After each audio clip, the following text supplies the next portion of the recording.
நிறைய பேர் தாடி மீசை வச்சுருப்பான், கருப்பு கண்ணாடியும் போட்டிருப்பான். எதுக்கு தெரியுமா அரசியல்வாதி சில பேர் போடுறாங்க, இவன் யாருன்னே தெரியாது. ஷேவிங் பண்ணிவிட்டு கருப்பு கண்ணாடி கழட்டி பாருங்கள், போலீஸ் ஸ்டேஷனில் அவன் போட்டால் கண்டிப்பாக இருக்கும். அப்படி உள்ளவன் தான் அரசியல் எனக்கு முக்கியமான பொறுப்புகளாக இருக்கிறாங்க.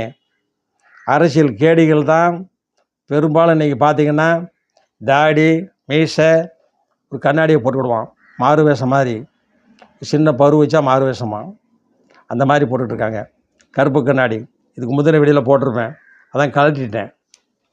கருப்பு கண்ணாடி போடுறவங்கெல்லாம் அதில் எம்ஜிஆர் காலத்தில் போயிடுச்சு, கலைஞர் காலத்தில் போயிடுச்சு. அப்போ கூட அவங்களுடைய கண்கள் தெரியும், கண்கள் தெரிகிற மாதிரி கண்ணாடி போட்டிருப்பாங்க.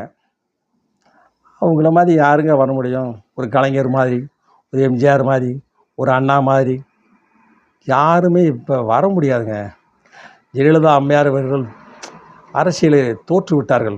ஊழல் செய்யாமல் யாருங்க இருக்கா? பல லட்சம் கோடி ஊழல் செஞ்சவங்களாம் இன்றைக்கி உல்லாசமாக தானே இருக்காங்க. அந்த அம்மா பாவம் என்ன செஞ்சாங்க, என்னத்தை கொண்டு போனாங்க? அம்மாவுக்கு தந்திரத்தை யாரோ கெடுத்து விட்டார்கள், உடன் இருந்தவர்கள் துரோகம் செய்து விட்டார்கள் என்று தான் சொல்ல வேண்டும். நடைமுறை ஆறுமுக ஆணையமே உங்கள் திருப்பதிக்கு எங்கே ஓட்டி போட்டிருக்கீங்க அப்படின்னு மக்கள் பேசுகிறாங்க. அடுத்தபடியாக